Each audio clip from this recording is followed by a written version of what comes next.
নমস্কার, আমি অনিন্দিতা। সবাই কেমন আছো? আজ তোমাদের সাথে শেয়ার করব দুটো বেন্টো কেকের ডিজাইন। দুটোই আমার ভীষণই পছন্দের আর খুবই সিম্পলের মধ্যে ডেকোরেশন দুটো তোমাদের সাথে সেটাই শেয়ার করব। প্রথম যে কেকটা বানাচ্ছি এটা অর্ডার দিয়েছিল একটা দিদিভাই। দিদিভাই আমার কাছ থেকে প্রথম কেক নিচ্ছে। এটা খুবই আমারই পছন্দের একটা ডিজাইন, তো আমারই একটা করা কাজ দেখেই দিদি বলেছিল ওরকম সেম টু সেম করে দেওয়ার জন্য, সেরকমটাই করার চেষ্টা করেছি। আসলে নিজের কাজ যখন দ্বিতীয়বার রিক্রিয়েট করতে যাই না, সেটা যেন আর আগের মতো হয় না, কেন জানি না। আসলে এটা হাতে তৈরি করি, তো হাতের কাজ তো এদিক ওদিক হতেই পারে, একদম যে সেম হবে সেটা কিন্তু নাও হতে পারে। যাই হোক, এখানে প্রত্যেকটা লেয়ারে আমি যেভাবে চকলেট চোকো চিপস দিয়েছি, চকলেট গানাশ ক্রিম দিয়ে যেভাবে প্রথমে কামকোট করতে হয় সেভাবেই করে নিয়েছিলাম। তোমরা দেখতেই পাচ্ছ যে আমি ঠিক কিভাবে করে নিয়েছি।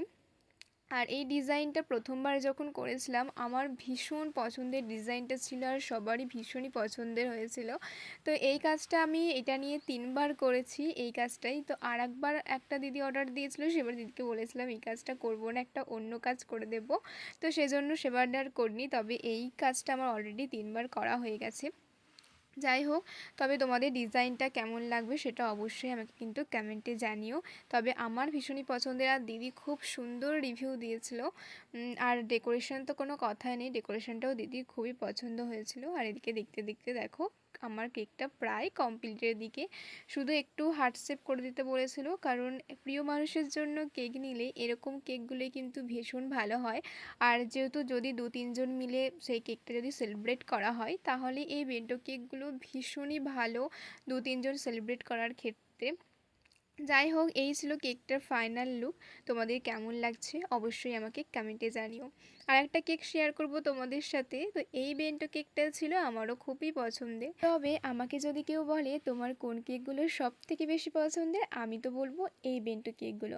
কারণ এই কেকগুলো ছোট বলেই হয়তো এতটা কিউট দেখতে লাগে। আর আমাকে যদি কোনো ডিজাইন কাস্টমার বলে না দেয়, আমি সব সময় চেষ্টা করি একদম সিম্পলের মধ্যেই ডিজাইনগুলো রাখার।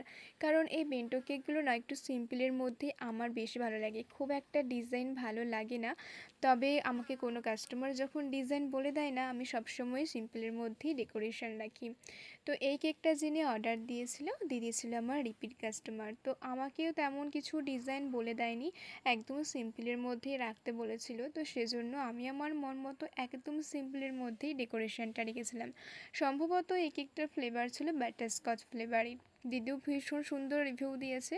যাই হোক, আমাকে যেটা লিখে দিতে বলেছিল আমি সেটাই লিখে দিয়েছিলাম। তবে সব কিছু ঠিকঠাক হলেও এই নাম লেখার ক্ষেত্রে যেন হাতটা একটু কাঁপতেই থাকে যে ঠিকঠাক নামটা লেখা হবে কিনা, কারণ নাম লেখাটা একদম পারফেক্ট না হলে ডেকোরেশনটা একদমই খারাপ হয়ে যায়।